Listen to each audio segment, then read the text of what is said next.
your MPs were in favor of Alberta separatism, would they be allowed to remain in your caucus? The clown show continues. Welcome back to Moose on the Loose. My name's David. Today, one of Carney's ministers gets absolutely humiliated in committee. We've got food inflation going through the roof. The Carney Liberals are scattering like rats on a ship that's going down, as nobody wants to point to the truth of what's going on. This is mostly Mark Carney's fault. We also got Pierre Poilievre getting questioned about Jamil Javani. Got some other stuff here. Let's jump into this. Starting this episode off, we got Shreya Teest modeling out the latest Nanos poll. It's 148 seats for the Liberals and 141 for the Conservatives. That's only -3 for the Conservatives, but you see -21 for the Liberals. And we're seeing the Bloc here +19, the NDP +4. So a lot of moving numbers here. This is still a Liberal minority, and this is coming from 38% Liberals and 36.5% Conservative. Moving ahead, we've got food inflation skyrocketing in Canada. Pierre Poilievre posting this, breaking food inflation rockets to new heights, reaching 7.3%, double since Carney took office. By far the worst in the G7 after Carney increases taxes on fuel farming and food processing. The Liberal inflation crisis is becoming an emergency. We need action now. And he says he'll be writing the Prime Minister today demanding emergency reversals on Liberal policies before Canadians go hungry. And we are seeing that everywhere here. CTV putting this out, Canada's inflation eases 2.3% in January. It's very interesting the timing they put this stuff out to try to dampen the blow of the food inflation numbers that have just come out. It says Canada's annual inflation eased 2.3% in January as gas prices fell 16.7% after a carbon price was scrapped, even as food rose 7.3% and restaurant bills jumped 12.3%. I don't know if this is a way to try to diminish the carbon taxes or whatever. I mean, bring up the cost of fuel. Fuel is skyrocketing right now. It's almost $1.70 here on Vancouver Island. And it's winter time. This is when it's supposed to be cheap. Or we're getting into summertime prices here in the dead of winter. We got Table Salt posting this. The food prices here 7.3% in a chart. The green one here is food purchase from restaurants. We've got the orange here is food purchase from stores, and just food in general here is the blue line. We also have Food Professor commenting on this, breaking down the individuals. We've got 18.8% on fresh and frozen beef. I've been putting on the channel the last couple of days. Beef is exploding in price, and you see it across the world. Canadian beef so much cheaper in other countries. Nuts and seeds 13%, ham and bacon 7.5%, fresh pork 7%, fish 5.6%, chicken 5.3%, bakery products 3.7%, and dairy products 2.5%. And Marty up north posting this. 14 months ago, the Liberals took off the GST on certain items during the Christmas season. As expected, that lowered prices by 5%. The problem now is for the Liberals is that year-over-year inflation for those categories looks worse because they reinstated the GST. So look at this. So what are the Liberals doing? They're bringing in a new consumer price index, excluding the effect of indirect taxes. This is how they're going to get around this. They're just going to lean on this data so they don't have to answer to what they're really doing to our country. As he says, remember all those times they told us GST and carbon taxes didn't cause food inflation? Well, now we have definitive proof that they do. And that's what this chart here shows. So the light blue is the CPI excluding the effects of the taxes. And we can see, well, there's a delta between them. Meanwhile, what are we seeing from other news sources? If you want to call National News Watch this is run by a Liberal. Inflation ticks down 2.3% in January amidst lower gas prices. Yeah, no, gas prices are sky high and food prices are sky high. And this is what they choose to put out. We've got Mark Nixon also posting this, the food inflation, a couple different charts here. Canada's per capita economic growth laggard for 10 years. Yeah, we're at the top here. Look how bad we are. And who's at the bottom? The United States. Who should we be getting a deal with here? That's right next door to us. I wonder. And here we've got food inflation comparison, and there's Canada, number one. This is not the one you want to be number one. Germany's doing the best here. And just for direct comparison, the United States right directly below us. This isn't some sort of geography thing. Look how much lower they are. They're below 3. We're over 7%. And so with all this negative talk in the news, look what they're running here on CTV. Stress can age the brain. Dr. Shapiro on the cost of chronic complaining. The timing of this, I mean, is this just something they're running in general, or is this targeted at Conservatives complaining about how bad things are in Canada? Well, did you know that there is scientific evidence that chronic complaining is actually bad for your health? It's true. Let's bring in CTV medical contributor, Dr. Marla Shapiro with more. Dr. Marla, this one is interesting, right? This is really a thing. It feels like it should be a thing, but now there's some proof. There is. There is science behind the fact that it's not just that nobody else wants to hear about your complaining or that you're always a negative Nelly, but it actually has impacts on the brain. It has impacts on the heart. It has impacts on your blood pressure. And believe it or not, it actually can cause neurotoxic effects. So if you are constantly complaining or feeling very negative, those stress hormones such as cortisol impact the brain.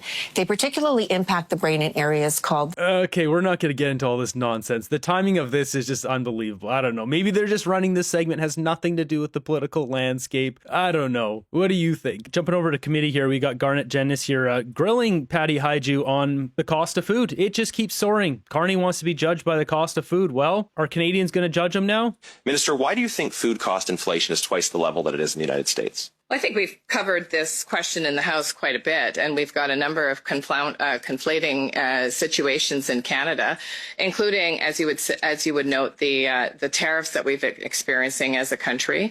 But you can yourself. I think you're from the western part of this country. You yourself can. We're just going to stop there for a second. She said tariffs. Yes, it is actually a little bit of it is from tariffs. Mostly it's inflation and a little bit of tariffs, but it's not Donald Trump tariffing us. It's Justin Trudeau first and then Mark Carney tariffing Canadians. They eventually dropped those tariffs, and any foods that came in from America that were getting tariffed, the packaged foods, boxed foods, they were getting tariffs applied, increasing the price on food. Mark Carney directly increased the price of food on Canadians with those tariffs. It's the same way that Donald Trump is increasing the price of anything, whether it's steel, aluminum, or whatever it may be, on Americans. It's just funny. She's saying this trying to get a win, but it's like, no, your own government made life more unaffordable for Canadians with those tariffs. Minister, can I just ask, how do you think tariffs are impacting food inflation? Look, there are a number of like which tariffs specifically? The focus here is on the things that we can control, as I said in my speech. And there's no doubt that Canadians are feeling the impact of food inflation.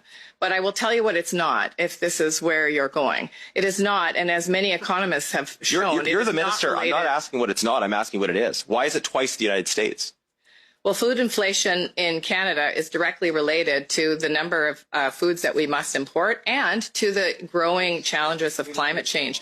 Oh, there it is. The foods we must import. And why would that be? Because Mark Carney put tariffs on the foods we're importing, so we have to pay a tax to him just to be able to buy them. Does she even understand what she's saying here? Does she have TDS so bad that she doesn't get it? They keep pointing out that Donald Trump is making life more unaffordable for Americans by bringing in products, by tariffing stuff coming in, which is true, but then companies are moving to America, which then gets rid of those tariffs. That's the plan there. Whether it works out, we're going to find out in the long term here, but they're directly increasing the price of food on us through massive spending, increasing inflation. Double the money supply, don't double the goods. It makes the goods twice as expensive, as well as tariffing foods coming into Canada. So good on Garnet Jenness to just sticking that to her and asking her which tariff is it, and she can't say because, well, it makes Carney look bad. Patty has failed at more cabinet appointments than any other. I don't know. Sean Fraser, I think, still takes the cake. And yeah, mentioning the C word change, like it's a catch-all. Anytime they just want to blame something, they just blame C word change, and Pierre Poilievre is evil for wanting to get rid of the industrial carbon tax. It's ridiculous. They never have numbers or anything to back it up because there are none. She has no clue as to what tariffs had actually been imposed. How embarrassing. This is pretty par for the course for the bureaucrats and representatives that are currently in these positions. Lots of degrees and very little intelligence. We got Canada Proud posting this. I mean, this hypocrisy here. Look at this. Someone on Reddit from Bellingham across the border from BC asked why he saw this sticker at a local Costco. So somebody in Costco had an elbows up sticker. The answer, the elbows up person was in the US avoiding the Carney liberal grocery prices they voted for. They went over the border to get groceries because it's a lot cheaper in America. Elbows up. While we're talking about America, they have panel after panel on CBC and CTV for the past 2 days just attacking Jamil Javani. Just absolutely insane. I haven't been covering them here. I mean, look at this one here. They attacked him for 5 or 10 minutes here. Then they go on to this story about Stephen Colbert accuses Trump of censorship after PBS polls interview. So basically there is a politician that wanted to go on Colbert, and Trump brought in a rule where they have to give equal coverage to politicians from both sides. And I guess Colbert wasn't doing that, so he wasn't allowed to bring on the guest. And that's what they're talking about here. They have a full panel meltdown over this instead of talking about Mark Carney's press conference, his defense spending, and bringing up stuff like this, where in my previous video here I showed Callan Rovinsky is the executive director of CAE, the very company Mark Carney was making the announcement for that likely will be getting a lot of contracts, government contracts This guy's a senior advisor at Brookfield. This is a conflict of interest. This is cronyism. I was using the word nepotism in the previous video, and I didn't realize nepotism is only for family members. If it's business associates, it's cronyism. Where's the media on this? Why am I the one always breaking this news? This is ridiculous. I shouldn't be the one breaking this news in Canada. It's absolutely absurd. And as for all this business that CAE does with China, I mean, they should be selling their product to China. What we're going to have to look at now that I've got this on the board and we can keep an eye on this, is are they going to get preferential contracts, more business because Mark Carney has turned China into this strategic partner? Was this planned from the start? Calvin here getting extra contracts from Carney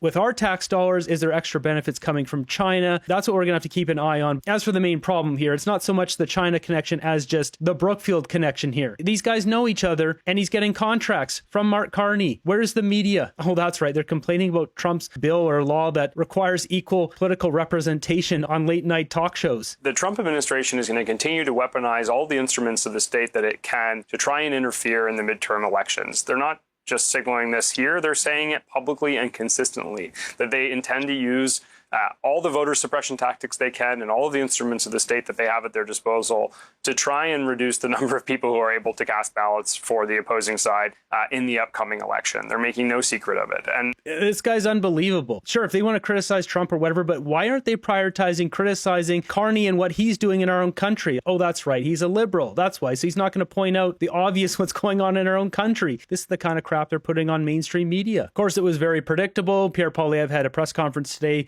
blasting Mark Carney, and what's predictable is the media bringing up Jamil Jivani and trying to stir something up here. There's nothing to be stirred up here. All this is in relation to a statement that Jamil Jivani made on Breitbart here. We are shooting ourselves in the foot if we continue this anti-America, hissy fit. And this is the kind of reason I'm trying to talk into our government and some of the liberals who have just gone way off the reservation on this. And, the ball is in Prime Minister Mark Carney's court. Like, I've offered to help him. I think it'd be awesome if we went down there together. I think we'd get a lot done working together. But he's got to decide whether that's something he wants to do or not. Have you spoken to Mr. Jivani about his comments? Yes, I have. And what was your message to him? Well, my message is that Canadians are understandably upset about the tariffs and the comments that President Trump has made, and that we need to focus on what we can do here at home, we can control in our own realm in order to be capable of having the leverage to negotiate tariff-free access to the U.S.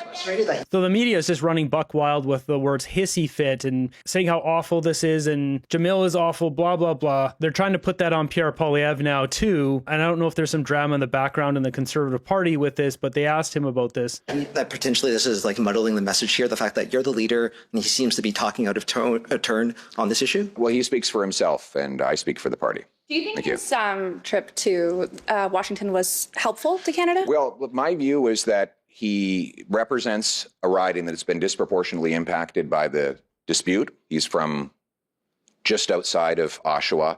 1,200 Ottawa-Oshawa residents have lost their jobs, in part due to the tariffs. And I think that it's necessary for all MPs to use all the connections and work that they can in order to overturn the tariffs and protect Canadian jobs. So I encourage all MPs to fight the tariffs and stand up for Canada. There were leaks out of caucus last week, and then there's also this issue with Mr. Jivani. I'm wondering how do you feel about how things are going in caucus? Look, overall, I think we have a great team. We're the only party that's addressing the real issues that are affecting people's daily lives. And whether it's on affordability, the affordability of food, the safety on our streets, and the self-reliance of our economy, we have an incredible team of caucus members who have been fighting for those things, and we're going to keep doing that. Last question. If any of your MPs were in favor of Alberta separatism, would they be allowed to remain in your caucus? We are entirely a Federalist caucus. I have not had a single MP express that view. And as for myself, I'm a very proud Federalist, born and bred Albertan, and we will be fighting for a united Canada. And we hope that Quebecers, Albertans, and all Canadians will unify around our beautiful flag and our love of country. Thank you. It's well said. It's all well said. So people have asked me throughout the months to break down Pierre Poilievre's body language. Well, let's look at the Jamil Jivani question here. That potentially this is like muddling the message here, the fact that you're the leader and he seems to be talking out of turn on this issue? Well, he speaks for himself and I speak for the party. Do you think Thank you. So the main body language we have there is Pierre tilts his head to the side when he says that. Out of turn on this issue? Well, right there. So he turns his head there. So there's a few things to note. By doing that head tilt, it's a sign of distancing himself from the situation and Jamil Jivani in this case, because, well, he's getting a lot of heat and he wants to separate himself in his comments so that doesn't affect the federal conservatives' numbers. It's also a sense when someone does that, when they tilt their head, it's controlled restraint. It's weighing your words carefully. And it can also mean something else if there's a pause there while you're doing that. It'd be disagreement or skepticism of what's being said. But Pierre doesn't pause here when he asks that. He seems to be talking out of turn on this issue. Well, he speaks for himself, and I speak for the party. So he answered that very quick. There was no pause. If he tilts his head, it's like, he speaks for himself, I speak for the party, then maybe there would have been more skepticism or disagreement there. I think he just wants to distance himself from those comments and probably thought maybe that wasn't the best thing to say, mentioning the hissy fit and all that, considering how sensitive the situation is here in Canada. And the reason why he tilted his head to the side versus tilting it back or forward is because when people think, we tilt our head to the side, we look up, we kind of ponder, we think that's what he's doing. He's opening some space for his mind to properly answer the question. He can't get this one wrong. And when you tilt your head to the side and you look up, you're no longer engaged with an aggressive question, whatever it may be. You're disengaging with what's in front of you and not having your eyes occupying and bringing in more information. You're alleviating that by looking up into an empty space to properly clear your mind and think. That's why there's a head tilt there. I don't think it's much more than that, than Poilievre opening up a bit of space, disengaging the question a bit, and then answering pretty straight and forward pretty quickly. There wasn't a pause there. And you notice too, when Pierre did this, he didn't even look up. He started to just tilt his head and then he answered. He didn't need that much mental space to come up with that answer. He started to do it and then just answered. Aside from that, he's got nothing else to read here because all his comments are coming off as strong and bold and confident. He's not umming and ahhing. Justin Trudeau, like anytime those guys get nervous, both Justin Trudeau and Carney's the Mr. Byrne ums over and over, then it's very evident he's got something to hide or something he's very nervous about that he doesn't want slipping out. Thank you. His trip to Washington was helpful to Canada? Well, my view is that So you can see he did the same thing again. He just tilted his head a little bit and he's pausing a little bit here, but he basically wants to make sure the message comes out properly because this is a sensitive issue. I don't think there's some serious bad blood in the background. Maybe there's a little bit of friction because of the statements, makes this press conference a little bit annoying to do and dealing with the fallout a bit. But most of this, I think, is just the leftist media blowing this up as usual because they don't want to do their job and actually investigate Mark Carney, for obvious conflicts of interest like this. The media is absolutely disgraceful.